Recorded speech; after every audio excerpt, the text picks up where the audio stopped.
presento, mi nombre es Ingrid Anaceli Rodríguez Prudente, seré la moderadora en esta mesa en el Congreso de la Enseñanza de Filosofía. En este caso, soy estudiante de Pedagogía e integrante de la SPINE. En este caso, esta mesa hablará de la defensa de las disciplinas filosóficas en la nueva escuela mexicana y presento a nuestras ponentes. Y también tenemos a la doctora María del Carmen Camarillo Gómez, académica de la Universidad Autónoma Metropolitana, miembro del Observatorio Filosófico de México. Contaremos aproximadamente 20 minutos para cada ponencia. El agradecimiento que ya ha expresado la doctora Alejandra a los organizadores de este importante congreso. Bueno, lo que yo les traigo preparado se centra en dos preguntas fundamentalmente. ¿Por qué existen las disciplinas académicas y las asignaturas escolares? Y la siguiente pregunta es, ¿defender la existencia disciplinar afecta el quehacer inter, multi y transdisciplinar?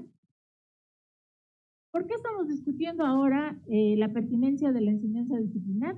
Sin lugar a dudas, estas disputas son recurrentes en el ámbito de la pedagogía, aquí con todos ustedes. Pero para quienes no formamos parte de estas comunidades, nos resulta algo ajeno. A lo largo de nuestra vida estudiantil, e incluso me atrevería a decir que en nuestra vida docente, dimos por sentado la existencia de las disciplinas, las materias o las asignaturas como algo natural dentro de la malla curricular. Pero ahora estamos discutiendo esto porque a las autoridades de la SEP, en el sexenio anterior, se les ocurrió que era una excelente idea eliminar las disciplinas del currículum, tanto en la educación básica como en la educación media superior. Esta drástica medida dicen haberla tomado a partir de un diagnóstico que da cuenta de las carencias y de los rezagos educativos, pero sobre todo obedece a su decir a que la educación que se impartió en los sexenios anteriores era una educación colonial, neoliberal, fragmentada, irrelevante, memorística, alejada de la realidad de las y los estudiantes mexicanos.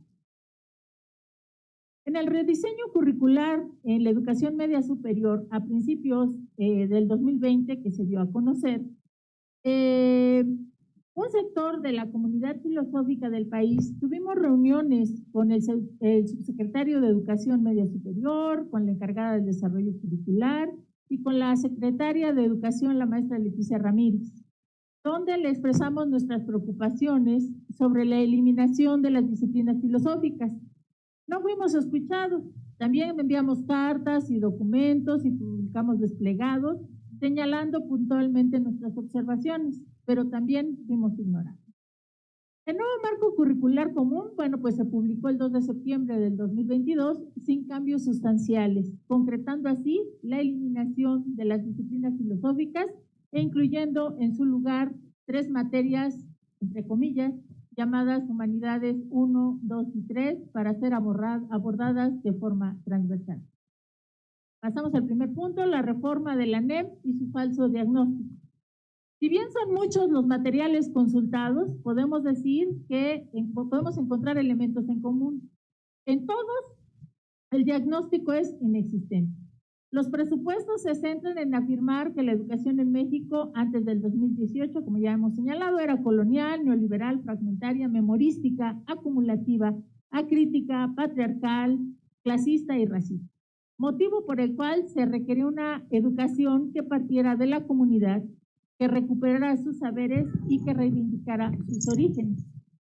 Afirmamos que el diagnóstico de la SEP es inexistente, porque en ningún documento se incluyen datos, cifras o referencias que aporten elementos sólidos para justificar la drástica decisión. Una y otra vez, solo encontramos frases como, y van entrecomillados, diversos estudios muestran que, y se sueltan, ¿no? La pesquisa arrojó que, la evidencia demuestra que, etcétera, pero sin ningún sustento real. El siguiente apartado. La NEM representa un cambio de paradigma. Es importante señalar que la nueva escuela mexicana no existía dentro de la narrativa gubernamental, por ejemplo, en el Plan Nacional de Desarrollo publicado en el 2019. No fue sino hasta la segunda mitad del sexenio que la NEM empezó a tomar forma y mayor presencia, tanto en su discurso como en el rediseño curricular de la educación básica y de la media superior que ya se estaban gestando. Y bueno, pues aquí, como ya lo ha señalado muy bien la doctora Alejandra, cuando nos ponemos a revisar los materiales, lo que encontramos evidentemente son unas carencias metodológicas impresionantes, pero también un desaseo, una improvisación y una premura en su conformación. La NEM pretende ser el nuevo modelo pedagógico, lo que supondría necesariamente la crisis de un paradigma anterior. Claramente no estamos hablando de la reforma educativa de Peña Nieto, sino de la crisis del modelo que a lo largo de los siglos ha organizado el conocimiento y el currículum en las escuelas. Nos referimos a la existencia de las disciplinas. Si seguimos la propuesta de Thomas Kuhn sobre las revoluciones científicas, podemos decir que, y lo cito, la transición de un paradigma en crisis a otro nuevo, del que pueda surgir una nueva tradición de ciencia normal, está lejos de ser un proceso de acumulación al que se llegue por medio de una articulación o una ampliación del antiguo paradigma. Es más bien una reconstrucción del campo a partir de nuevos fundamentos, reconstrucción que cambia algunas de las generalizaciones teóricas más elementales del campo, así como también muchos de los métodos y aplicaciones del paradigma. Más adelante nos dice, cuando la transición es completa, la profesión habrá modificado su visión del campo, sus métodos y sus metas. Queda claro que la NEM no representa bajo ningún punto de vista un cambio de paradigma ni ninguna revolución científica que emerja de la comunidad o de las comunidades científicas, que en este caso pues serían los expertos, pedagogos, psicólogos, docentes, autoridades educativas, etcétera. Porque estas comunidades no habían identificado una crisis del antiguo paradigma, a tal punto que la formación escolar dejara de garantizar una educación integral y de excelencia por tener una malla curricular de forma disciplinar. Esto no quiere decir que nuestro sistema educativo no sea susceptible de mejora, pero pretender un nuevo modelo de estas características sin suficientes antecedentes ni un diagnóstico serio que den cuenta de problemas graves no es más que una ocurrencia, un capricho y una imposición. Lo que sí no podemos ignorar es que detrás de la nueva escuela mexicana está la teoría conocida como las epistemologías del sur, que es una propuesta surgida de las tesis postcoloniales. Las epistemologías del sur pretenden recuperar y reivindicar los saberes y el conocimiento proveniente de las periferias, es decir, de los países del sur. Y esta teoría sí pretende ser un nuevo paradigma que busca transformar al mundo, al mismo tiempo que pretende reinterpretarlo. Lo que implica construir colectivamente un pensamiento alternativo que interpretó a la ciencia moderna como un juego de lenguaje sin pretensión de objetividad, más que aquella basada en el poder, tal como lo sostiene Enrique de la Garza.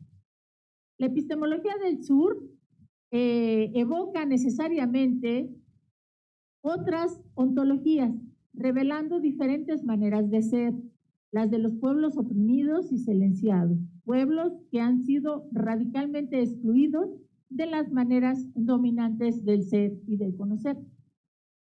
Evidentemente son cuestionables y reprobables las teorías, por ejemplo, que en el derecho criminalizaban a las personas por sus rasgos físicos o su origen étnico, o aquellas que planteaban cierta superioridad intelectual en las personas determinada por su lugar de nacimiento. Queda claro que semejantes planteamientos son cuestionables porque parten de un prejuicio y no de un juicio. Pero descalificar teorías, modelos científicos por el simple hecho del lugar en el que son enunciadas, me parece que está totalmente falto de rigurosidad y plagado también de prejuicio. Al respecto, por ejemplo, miren ustedes, Boaventura de Sousa nos dice, la ciencia que se basa en la observación temática y en la experimentación controlada es una creación específica de la modernidad occidentalocéntrica. radicalmente distinta de otras ciencias originarias, de otras regiones y de otras culturas del mundo. El conocimiento científico, teniendo en cuenta su rigor y su potencial instrumental, es radicalmente diferente de otros saberes, ya sean laicos, populares, prácticos, de sentido común, intuitivos o religiosos. Esta radical diferencia de las otras ciencias a las que hace referencia de Sousa, si bien es un reconocimiento y una reivindicación, no puede ser una negación de la ciencia moderna, de sus avances y de sus aportes al conocimiento universal. Miren ustedes, mientras yo escribía estas líneas en el sur poniente de la ciudad donde yo vivo, se percibieron 70 microsismos ocasionados por la actividad de la falla tectónica que atraviesa las alcaldías Miguel Hidalgo, Benito Juárez y Coyoacán, lo que provocó que se conformara algo que se llama un enjambre sísmico. Esa es la explicación científica que ofrecen los geólogos y hasta el momento parece ser la más convincente porque ofrece una respuesta aceptable al fenómeno que padecemos. En este sentido, si atendiéramos a la reflexión de Sousa, que había una cierta clasificación en los saberes y conocimientos que se enseñaban en las escuelas, pues de lo contrario no habría aprendizaje posible en la mente de los niños y de los jóvenes. Para poder argumentar con mayor precisión, creo que es necesario hacer un recuento genealógico y deconstructivo de las categorías educativas de disciplina, materia y asignatura. En primera instancia, es importante señalar que, como acertadamente afirma Raimundo Cuesta, el currículum y las disciplinas escolares no tienen esencia, tienen historia, en tanto que no son entes inmutables, sino categorías que han ido cambiando con el tiempo. Así tenemos que, si bien en la actualidad, en materia educativa, solemos asociar asignatura con materia, estudio, disciplina o ciencia, esto no siempre fue así. Por ejemplo, si atendemos a la definición etimológica, Cuesta nos dice que educatio significa crianza, currículum proviene de la sustanciación del verbo currere, que significa correr, mientras que la palabra disciplina proviene de los términos latinos disciplina. Y discípulos de dicere, que significa aprender. Si vamos ahora a lo que significa la palabra asignatura, esta proviene del verbo latino asignare, que significa atribuir o asociar en un reparto. La palabra disciplina, según la RAE, significa doctrina e instrucción, y por otra parte nos remite al concepto de arte, ciencia o facultad. Mientras que la asignatura da cuenta de las materias que se imparten en las escuelas de acuerdo al plan de estudio. No fue sino hasta el siglo XVI, cuando la educación, ya fuera de orientación calvinista o católica, estaba fuertemente impregnada por una normatividad inmersa en el proceso de recristianización. De ahí que el discípulo debía seguir un orden establecido en la disciplina.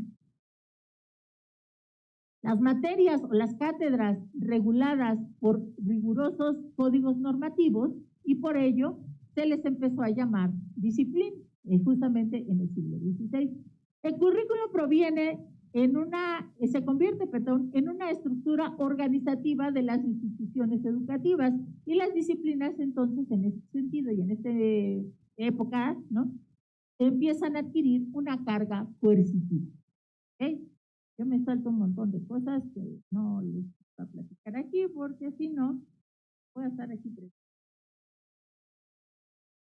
En el siglo XIX, con la conformación de los sistemas escolares nacionales y la creación de las universidades modernas, a partir de este momento la educación se convirtió en una llave para el progreso. Aquí hay un cambio significativo con respecto al 16, ¿no? Y un mecanismo de movilidad social, mientras que el currículum empezó a significar una secuencia estructurada de las disciplinas escolares que fueron adquiriendo otras características. Es decir, fueron abandonando esta dimensión normativa para convertirse en materias de enseñanza que establecen sus objetivos particulares de estudio, lo que implicaba conformar un bagaje de conocimientos especializados, conjuntados en teorías y conceptos.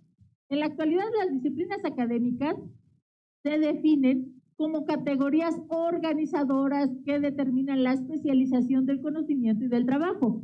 Este nivel de especialización implica también la necesidad de establecer una diferenciación entre las disciplinas académicas y las disciplinas escolares. Bueno, hay un autor que se llama López Bonilla que nos dice que este proceso, ¿no?, y esta separación entre las disciplinas académicas y las escolares tiene que ver con algo que le llaman la alfabetización académica. Y nos dice que la alfabetización académica se concentra en ofrecer los instrumentos necesarios para que los estudiantes a través de actividades puedan aprender no solo a los contenidos de los campos disciplinares, sino también les brindan la oportunidad de ser partícipes de la generación y la transformación de su propio conocimiento. Se habla entonces de alfabetización disciplinar porque esto implica un proceso en el que los niños y las niñas de la primaria alta y de la educación secundaria, una vez que han aprendido a leer y a escribir, están ahora en condiciones de aprender a leer y a escribir, pero ahora sobre los conocimientos de las asignaturas que les imparten en la escuela. Bueno, ahora, en palabras de Edgar Morin, la virtud de la existencia de las disciplinas es que trabajan en un territorio donde el dominio de su competencia posibilita el conocimiento de lo contrario, la falta de claridad en los límites de su competencia y la confusión en su objeto de estudio volvería al conocimiento inaprensible. Es importante señalar que rastrear la historia de las disciplinas y el desarrollo curricular nos permite identificar que no son conceptos eternos e inamovibles, por el contrario, son conceptos que se van conformando de acuerdo al contexto y con un movimiento específico de la historia. Ahora, el último punto, el trabajo inter, multi y transdisciplinar. No podemos perder de vista que, a decir de Piaget, las disciplinas están clasificadas de forma natural a partir del dominio material de sus objetos de estudio, pero también tienen en sí mismas relaciones de parentesco con otras disciplinas, lo que se presenta como una cierta estructura cíclica que permite la interacción entre ellas. Esta crítica epistemológica, nos dice Piaget, implica la búsqueda del fundamento de su dominio conceptual, que se va influenciando también por aspectos psicológicos y sociales. Para poder dar cuenta de esta compleja relación, Piaget encuentra 6 tipos de relaciones de dependencia entre las ciencias. Sé que esta compleja relación habla de la dependencia que guardan las disciplinas científicas entre sí, pero también nos abre un panorama de cómo los campos disciplinares comparten preocupaciones y objetos de estudio, haciendo más evidente la necesidad impostergable de un trabajo inter y multidisciplinario. Para Edgar Morin, la organización de los conocimientos que se efectúa en función de principios y reglas que no esté en el lugar de examinar, comporta operaciones de unión, conjunción, inclusión, implicación y de separación, es decir, de diferenciación, oposición, selección y exclusión. El proceso es circular, pasando de la separación a la unión y de la unión a la separación, y más allá del análisis a la síntesis y de la síntesis al análisis. Dicho de otro modo, el conocimiento comporta a la vez separación y unión, análisis y síntesis. Este complejo proceso del pensamiento implica necesariamente un trabajo intra, multi, inter y transdisciplinar, porque puede converger en ella ciencias naturales, ciencias sociales, las matemáticas, las humanidades y las artes. En ese sentido, lo que nos plantea Morin es hacer una reformación, una refundación del pensamiento, una reforma del pensamiento que implique dar este salto. Bueno, a manera de conclusión, ¿qué podemos decir con lo que respecta a la iniciativa que, bueno, ya está implementada de la nueva escuela mexicana? Bueno, sin lugar a dudas, México requiere una profunda reforma educativa, una iniciativa que revierta el rezago educativo, que forme verdaderamente ciudadanos críticos, creativos y responsables. Una forma que coadyuve a disminuir los altos índices de violencia, de marginación y de pobreza, pero imponer una propuesta que no tiene ni pies ni cabeza y que es capaz de afirmar, y con esto concluyo, miren ustedes, esto lo dicen en el documento que es con el que se justifica la modificación a la educación básica. Dice, cuando las niñas y los niños empiezan a estudiar la modernidad y sus procesos históricos, científicos, productivos, tecnológicos, culturales y artísticos, en realidad están estudiando los procesos de colonización y sus dominios. Estamos frente a un atentado contra el derecho a la educación. Muchísimas gracias. Bueno, yo sí hice aquí un listado de cosas. Sin el ánimo de extenderme mucho, únicamente agregaría una cosa muy puntual con respecto a la inquietud del doctor Linares.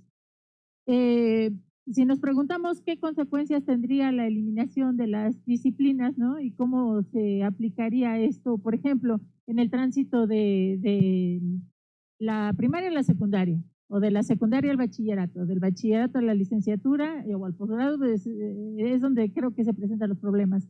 No solamente en el ámbito docente, ¿no? Porque evidentemente, y lo hemos comentado en múltiples encuentros, reuniones que hemos tenido, pues los que estudiamos filosofía particularmente, pues al no tener ya un lugar donde enseñar filosofía, porque ahora se llama humanidades, ¿no? Y donde el rango de profesionistas que pueden impartir la materia es tan amplio que pues quedamos en desventaja. Entonces ahí hay un problema ya en términos laborales, ¿no?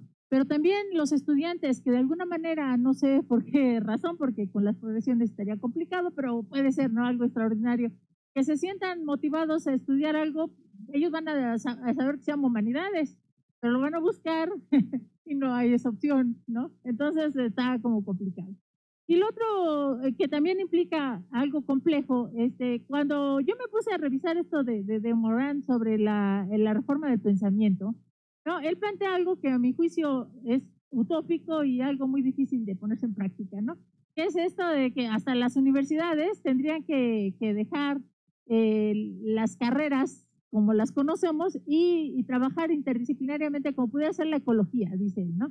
La ecología en donde convergen evidentemente un montón de disciplinas, pero pues esa es su propuesta que parecería algo muy complejo de materializarse. Entonces, como esto no es así, pues hay una fractura, ¿no? Porque desde la primaria se les está ahora enseñando a los niños y a los jóvenes en este modelo no disciplinar, y cuando llegan a buscar una opción de profesional, pues ahí está con disciplinas. Entonces aquí es donde no se coordinan, digamos, las cosas, ¿no? Bueno, sobre el caso de Boaventura, el asunto que yo veo aquí complicado es que efectivamente debe promoverse un diálogo, ¿no? No solamente entre todas las disciplinas, sino entre todas las culturas. Pero el problema que yo veo particularmente en la propuesta de la nueva escuela mexicana es que no hay diálogo. O sea, ahí dijeron, todo lo que se enseñó está mal y entonces ahora es esto. Y entonces ahí hay una imposición ahora en el sentido contrario, ¿no? Y es lo que genera problemas. Mire, por ejemplo, aquí sí les voy a hablar como mamá, ¿no? Yo sí me di a la tarea de revisar los libros de texto porque a mi hijo sí le tocó este cambio, ¿no? Entonces yo me puse a revisar y pues yo no solamente no podía dormir, yo me jalaba los pelos porque yo dije, ¿qué es lo que está pasando, no? Y lo que sí me percaté, por ejemplo, en esto del diálogo, ¿no? Es que siempre han hecho referencia en múltiples ocasiones, y lo podemos ver en los libros de texto, que dicen, vamos a recuperar nuestras raíces, ¿no? Pero paradójicamente las raíces que ponen ahí es la raíz indígena y la raíz afroamericana o afrodescendiente, ¿no? Y la raíz europea la borran del planeta. Entonces ahí otra vez es donde no está checando, ¿no? Este diálogo que debería de existir, ¿no? Evidentemente, pues no todos somos españoles ni pretendemos eso, pero tampoco no todos somos indígenas ni con raíces africanas.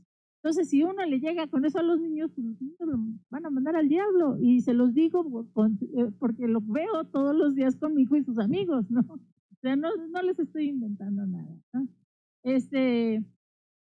Y con respecto a esta pregunta de Piaget, lo inter, lo multi, lo transdisciplinar, a mí me parecería importante, miren ustedes, yo he hecho muchas críticas al IEM, yo formé parte de esa institución por varios años, pero algo que sí buscaría yo recuperar y que hubiera sido muy interesante que recuperaran los que hicieron el rediseño curricular del marco de la educación media superior.